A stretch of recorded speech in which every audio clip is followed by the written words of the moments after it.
Hello people, welcome to the channel Job Coach. My name is Rohit and today we're going to discuss about the Tier 2 exam of CHSL.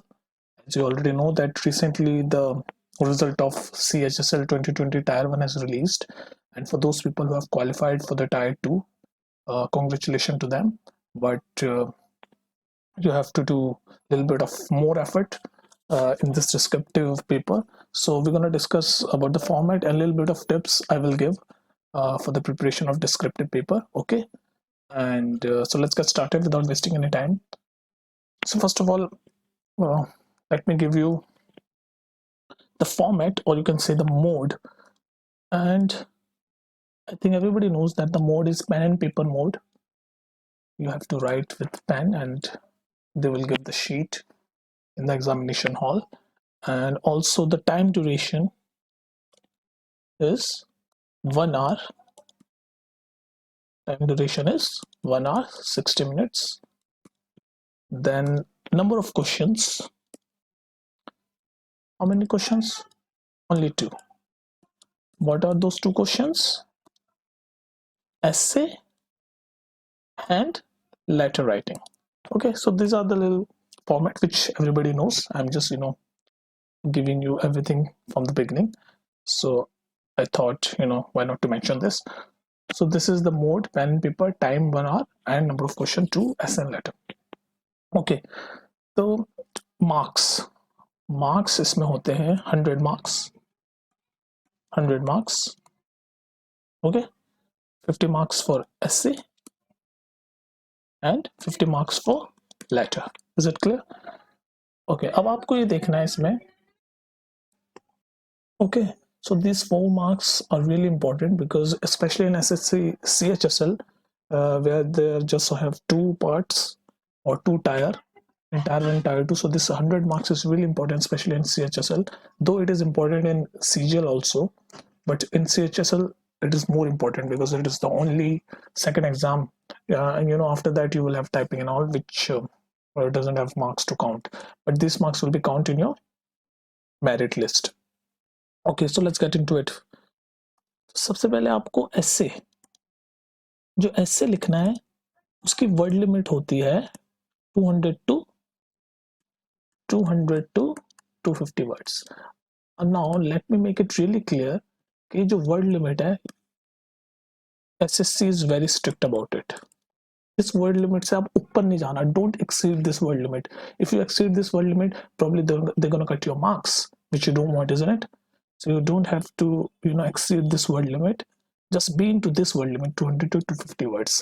Okay, I'm just giving you first the pattern, then I will give you tips how to get good marks. Okay, this is the word limit, and in letter writing the word limit is 150 to 200 words, and there also you have to be strict into the word limits. Okay, कितनी होती है ऐसे में? 150 to 200. So just I would recommend 150 words में आप finish कर ही दो अपना letter. Finish in 150 letters. ठीक है, तो ये दोनों क्वेश्चन है. Question number 1, question number 2, both of 50 marks. Word limit ऐसे की इतनी और इसकी इतनी. तो नंबर 1 टिप्स तो यही है. अगर हम टिप्स की बात चलें, इसको मैं थोड़ा सा नीचे ले आता हूँ. अगर हम टिप्स की बात करें, tips to get good marks, you can get really good marks in descriptive paper with if you prepare smartly. With less preparation you can get good marks. Okay, so and I got 64 marks in just 10 days preparation, so you can imagine how easy it is. I mean, I don't want you to take it really easily. I'm just saying that it is achievable to get good marks there. Okay, so tips is, in essay,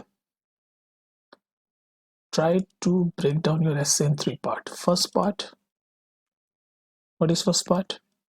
Introduction. That would be the first part. What is the second part? Second part is body content. You can say body content. And the third part is, what is third part? Third part is conclusion. अब जैसे कि मैंने बताया, S A की word limit कितनी है? 200 to 250 words, and you have to strictly, let me make it really clear that you have to be strict under the word limits. If you increase the word limit, I'm telling you again and again, you probably gonna get really less marks, which you don't want. तो introduction 50 words में complete कर दो, ठीक है। Conclusion को भी 50 words में complete कर दो। बचे कितने? Around 100 to 150 words. इसके अंदर आप बॉडी लिखो। ये हो गया एस्से का आपका पैटर्न। 50 वर्ड्स का इंट्रोडक्शन, इससे ज्यादा एक्सीड मत करो इंट्रोडक्शन को ना, don't exceed from this. 50 words is more than enough. Conclusion को भी 50 वर्ड्स और बॉडी कंटेंट को भी इसमें। अच्छा, ये हो गया एस्से का। सिमिलरली लेटर का भी आप ऐसे ही करो। 150 वर्ड्स है तो 150 वर्ड्स में आपको सैल्यूटेशन वगैरह लिखना है, यू नो, थैंकिंग यू और वो सब चीजें, वो सब लिखना है। तो आपको बॉडी जो कंटेंट है वो अराउंड, और उससे 80 to 120 वर्ड्स में कंप्लीट कर देना है। अब आ जाओ नंबर ऑफ पैराग्राफ। अगर हम पैराग्राफ की बात करें तो एस्से के लिए आपको आई थिंक 3 to 4 पैराग्राफ में आप एस्से कंप्लीट कर दो। अब आप कहोगे 3 to 4 पैराग्राफ कैसे? देखो, एक पैराग्राफ इंट्रोडक्शन का हो गया, ये पैराग्राफ नंबर 1, एक पैराग्राफ कंक्लूजन का हो गया, दो तो ये हो गए। अब आप चाहो तो इसको 2 पैराग्राफ में, इस बॉडी कंटेंट को you can break into 2 paragraph. So हो गए ना 1 2 3 4, 3 to 4 पैराग्राफ। सिमिलरली लेटर को, सैल्यूटेशन को हटा के आप 2 पैराग्राफ में कंप्लीट कर सकते हैं, ठीक है। ये हो गया नंबर 1। और इस चीज को आपको हमेशा ध्यान रखना है कि इंट्रोडक्शन 50 से ज्यादा नहीं होना चाहिए, कंक्लूजन 50 से ज्यादा नहीं होना चाहिए, और body 100 to 50। Similarly in this case, और पैराग्राफ भी ज्यादा मत लिखो, 3 to 4। नौ बातें हम इंटरनल टिप्स। ये तो हो गया pattern and all this sort of thing, कि कैसे कैसे है वर्ड लिमिट और ये सब लिखना कैसे है। अब मैं आपको बताता हूँ एग्जाम में आपको कैसे करना है। देखो, first of all, number 1 thing, try don't repeat what you say. इसका मतलब समझ लो, don't repeat what you saying means if you're writing something, some line into the essay or probably in the letter, don't try to repeat that sentence. I mean, each word, or not word, each line should be really important, so that when the checker check your copy, he finds each line meaningful. It's not like you're just, you know, trying to fill the sheet. Okay, so don't try to repeat what you're saying. Each line should be important, because word limit इतनी कम है, तो आपको एक एक line बहुत ही important, मतलब उसका कुछ मीनिंग होना चाहिए, ये नहीं ऐसे लिख दिया। Each line should be meaningful. You getting my point? Meaningful होनी चाहिए हर लाइन। दूसरा पॉइंट मैं आपको बताऊं क्या, वर्ड लिमिट एक्सेप्ट नहीं करनी, ईच लाइन मीनिंगफुल होती है, रिपीट नहीं करना है। And let me underline this, don't repeat what you are saying. उसके बाद मैं आपको बता रहा हूँ how to get good marks. ये इसकी मैं बता दूं, गुड मार्क्स लाने के कुछ टिप्स हैं। दूसरा, try to incorporate some data. अगर आपका कोई भी टॉपिक आया तो उससे रिलेटेड अगर आप कोई डेटा दे देते हो, कोई फिगर दे देते हो, फिगर इन द सेंस कोई मार्क्स मींस कोई इकोनॉमिक्स से रिलेटेड या जीडीपी से रिलेटेड कोई टॉपिक आया और आपने कुछ जीडीपी का कुछ डेटा दे दिया, मान लो I am just giving you example, some 3 trillion economy और something, you have given some data, some figure, तो आपको अच्छे मार्क्स मिलने के चांस हो जाते हैं। कुछ डेटा, कुछ फिगर, ये सब देने की कोशिश करो। तीसरा, जब भी आप कोई कंट्रोवर्शियल टॉपिक पे लिख रहे हो तो don't take any stance very strictly or very harshly. Try to be in the middle. Try to be in the middle means आप थोड़ा सा न्यूट्रल ही रहो। कोई भी सेंसिटिव टॉपिक हो, ट्राई टू बी न्यूट्रल। आपको ज्यादा ना तो लेफ्ट जाना ना राइट जाना, you try to be neutral. Okay, उसके बाद एक टिप्स, जैसे किसी भी टॉपिक पे है, सपोज करो एजुकेशन सिस्टम पे आ गया, इससे आपका एजुकेशन सिस्टम, ठीक है, तो आपको इसके बारे में बताना है, तो इसके इम्पैक्ट्स लिखने हैं बॉडी में, causes, risks and schemes by the government, ये सब चीजें आपको मेंशन करनी है इसमें। Schemes related to that topic, government की कोई स्कीम होती है और डिपेंडिंग अपॉन द टॉपिक क्या रिस्क है या कोई इम्पैक्ट क्या है, कॉजेस क्या है, you know all this sort of a thing. अच्छा, एक और चीज मैं आपको बता दूं कि कुछ टॉपिक ऐसे हैं जो सदाबहार है, मींस इट कम्स रेगुलरली। सो इसमें से जैसे एक तो मैंने बता दिया एजुकेशन सिस्टम, ठीक है।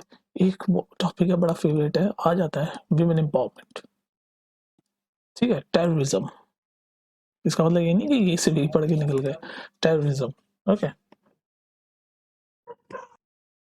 ठीक है। या फिर चाइल्ड लेबर हो गया, ये कुछ टॉपिक हैं जो बड़े यू नो आप कह सकते हो कॉमन है। और दूसरी बात आपके अगर ये इस टॉपिक के डायरेक्ट टॉपिक भी ना आए ये, ठीक है, even you don't get this topic directly into the exam, but you will get the information or topic related to that and the information that you gathered by learning about this topic can use in other topic which you can encounter in the exam, ठीक है। तो ये सब कुछ topic है, तो ये सब चीज आपको ध्यान रखनी है ऐसे के लिए क्या। और हाँ, वोकैबुलरी आप इस तरीके की यूज करो, वोकैबुलरी इस तरीके की यूज करो ताकि कम वर्ड्स में आप ज्यादा चीजें एक्सप्रेस कर सको। यूज vocab properly, ठीक है। क्योंकि see 250 words are really compact thing, you know. In 250 words you have to give introduction, you have to give body, you have to get conclusion, all this thing you have to incorporate in just 250 words. It's not easy and you have to make sense, it's not like you're just filling, ठीक है। तो ये कुछ चीजें हैं जो आपको ध्यान रखनी है। अब चलते हैं लेटर की तरफ। लेटर में भी सेम ही है चीज, 150 वर्ड्स मैंने बोला इसको 3 to 4 पैराग्राफ में कंप्लीट करो, किसको, एसे को, पैराग्राफ, और लेटर को आप 2 पैराग्राफ में कंप्लीट कर दो, दैट वुड बी इनफ। और सैल्यूटेशन का ध्यान रखो, लेटर में, लेटर में क्या करोगे आप, you have to take care of the, learn the correct format, learn the correct format. उसके मार्क्स होते हैं, अगर आप सैल्यूटेशन गलत कर दोगे ना, मार्क कट जाएंगे आपके। तो you have to be really careful well you know writing about the address, you know किस पैटर्न में लिखना है, यू नो नीचे वो पूरा थैंकिंग यू और वो सब चीजें आपको पूरा प्रॉपर्ली जो फॉर्मेट है उसी में लिखना है। गलत मत कर देना, उसके मार्क्स कट जाएंगे, फिर के मार्क्स कट जाएंगे आपके, ठीक है। तो you have to be careful about that, ठीक है। करेक्ट फॉर्मेट में लिखना शुरू कर दीजिए। उसके बाद आपका लेटर में एक चीज और मैं आपको बता दूं, एक इम्पॉर्टेंट चीज जो है कि लेटर में आप कभी भी अपना नाम मत लिखना। Don't, never ever right your real name. I have seen cases जहां पर लोग डिस्क्वालीफाई हो जाते हैं, 0 नंबर मिल जाएंगे अगर अपना नाम और एड्रेस लिख दोगे तो। बिग नो, ठीक है, ये कभी मत लिख देना, बिग नो, रेड से काटना चाहिए मुझे इसको, बिग नो। अपना नाम कभी मत लिख देना, इट्स वेरी इंपॉर्टेंट। कई बच्चे बेचारे रोते हुए बाहर आते हैं, इतना अच्छा उनका सब कुछ एग्जाम हुआ and they got 0 marks in the description, end of the story. तो लेटर में ये सबसे इंपॉर्टेंट चीज है, अपना रियल नाम कभी यूज नहीं करना है, रियल इन्फॉर्मेशन बेसिकली आपको यूज करनी ही नहीं है, ठीक है। तो लेटर में यही है, और बस 2 पैराग्राफ में कंप्लीट कर दो। 50 मार्क्स इसके होते हैं, 50 मार्क्स इसके होते हैं लेटर के। अब देखो, अब मैं आपको बताता हूँ प्रिपेयर कैसे करना है। ये तो हो गया फॉर्मेट और इंटरनल टिप्स कि कैसे कैसे आपको एग्जाम लिखना है। आप कुछ प्रिपेयर भी तो करोगे, आप इन एग्जाम्स के लिए प्रिपेयर भी तो करोगे, पढ़ोगे भी तो देखो इसमें मैं आपको एक चीज बताता हूँ, सबसे इंपॉर्टेंट चीज जो सब बताएंगे आपको, वो बता देता हूँ पहले तो। सब क्या बताएंगे, हाउ टू प्रिपेयर। सब एक चीज तो जब सब बताएंगे कि try to be updated, try to be updated. और सारी जितने भी जो करंट अफेयर है वो 4 to 6 मंथ्स की आपको पता होनी चाहिए, ठीक है। करंट अफेयर ये तो सबको पता है, पर एक चीज मैं आपको बताता हूँ, देखो अगर आपको नहीं पता तो, एक मैगजीन आती है गवर्नमेंट की मैगजीन, योजना मैगजीन, योजना मैगजीन एवरी मंथ। कैसे आती है, every month government release this magazine. इसमें क्या होता है, इसमें जो भी गवर्नमेंट की schemes government schemes, or any new project government starting. Matlab basically everything which government has in their planning commission or anything that they want to do, it's there in the Yojana magazine. So you can get the Yojana magazine PDF from the Google also, I think. But if you can't get, then you can buy Yojana magazine and try to read this Yojana magazine 4 to 6 months of Yojana magazine, and you are well set. और मैं जैसे कि पहले बता चुका हूँ, it could be possible that you don't get the direct topic from the Yojana magazine, but the information that you gather, the information that you learn from all these schemes, all these projects, you will learn from the topics reading these, then you can use that in the examination center. So that's really important. Okay, very important. अगर आप इन चीजों का ध्यान रखोगे, you will surely get 70 plus. Okay. और हाँ, एक और चीज वो भी बता दूं कि आप जब प्रिपरेशन करोगे, जब प्रिपरेशन लिखोगे, ऐसे लिखने की प्रैक्टिस करोगे ना घर पे बैठ के, तो आप एक काम करना, आप नॉर्मल शीट में मत लिखना, आप करना ब्लॉक डिजाइन शीट में, क्योंकि जो एग्जाम में जो शीट आती है ना, वो ब्लॉक की शीट में, ब्लॉक डिजाइन शीट होती है. ब्लॉक डिजाइन शीट से मेरा मतलब ऐसे होती है शीट उनकी. देखो मैं बना के दिखाता हूँ. Excuse for my scale, I am writing on the tab no, and it's not that easy. तो ऐसे होती है, ऐसे बॉक्स बने हुए होते हैं. मान लो ये शीट है, एक शीट है, ठीक है, ऐसे बॉक्स बने हुए होते हैं उनके. इस हर बॉक्स में आपको एक वर्ड लिखना है. ऐसे इसमें एक वर्ड मान लो लिखना है, देयर आर सम, जो भी व्हाटएवर, आई एम जस्ट लिख. तो ऐसे बॉक्स होते हैं ब्लॉक डिजाइन शीट्स. ये शीट आती है आपके एग्जाम में, ब्लॉक डिजाइन शीट. तो इस शीट में ही प्रैक्टिस करो ताकि आपको आदत पड़ जाए. आपके वो बच्चे जल्दबाजी में ना एक ही ब्लॉक में 2 वर्ड लिख देते हैं, विच इज रॉन्ग. ओके, ऐसे एक ब्लॉक एक वर्ड, ऐसे करके आपको काउंट कर लेना, और आपको आइडिया लगा लेना है वहाँ पर शीट में कि अच्छा ये मान लो एक फर्स्ट, इसमें मान लो फर्स्ट रो में 4 हैं, 4 ब्लॉक्स है, तो आपको आइडिया लगा लेना है अच्छा 11 तक हमारे 50 वर्ड्स हो जाएंगे. तो आपको पता अंदाजा लगा लेना है कि अच्छा यहाँ तक मैं इंट्रो लिखूंगा.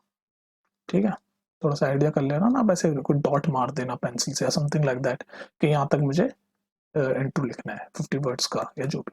तो इस ब्लॉक डिजाइन में आप प्रैक्टिस करना शुरू करो. और हाँ, बस आप ये काम करोगे, 4 to 6 मंथ्स के टॉपिक योजना मैगजीन से देखोगे, अपडेटेड रहोगे करंट अफेयर में जो भी हो रहा है साइंस एंड टेक्नोलॉजी में, स्पोर्ट्स में, इकोनॉमी में. पर मैं बताऊँ सीजीएल में तो फिर भी आता है ये सब टॉपिक्स. इकोनॉमी में सीएचएस में ज्यादातर है, मेरा एक्सपीरियंस है. But I will recommend you आप पूरा देखो, लेकिन मेरा रिकमेंड ये वो काफी हद तक जेनरिक टॉपिक देते हैं. जेनरिक टॉपिक से मेरा मतलब जैसे जो बड़े जेनरिक्स हैं, जैसे old age problems, child labour, even these are very generic topics. But CGL में there could be possibility they can give you very detailed topic, like they might ask you about the GDP or some scheme that government has launched, something like that. Okay, तो आप ये सब चीजों का ध्यान रखो and you will surely get the good marks, and just keep your calm. ठीक है, and best of luck again for all the student who have qualified for the Tier 2 in CHSL 2020 descriptive exam. And I'll see you in the next video. Till then, take care and keep smiling.